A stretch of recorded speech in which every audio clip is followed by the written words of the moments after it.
आथ व्यवस्थितान् दष्ट्वा धार्तराष्ट्रान् कपिध्वजः प्रवृत्ते शस्त्रसम्पाते धनुरुद्यम्य पाण्डवः ऋषिकेश तदा वाक्यमिदमाह महीपते हनुमानाचे चिन्ह असलेल्या ध्वजाच्या रथावर आरूढ असलेला पांडुपुत्र अर्जुन त्यावेळी धनुष्य हाती घेऊन बाण सोडण्यास सज्ज झाला.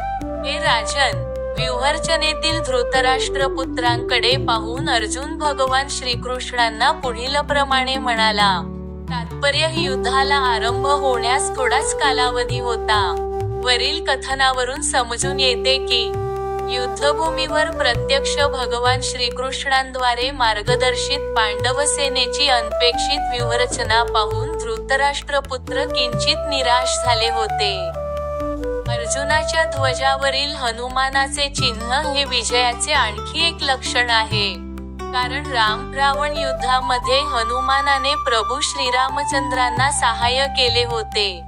आता राम आणि हनुमान दोघेही अर्जुनाला सहाय्य करण्यासाठी त्याच्या रथावर आरूढ होते.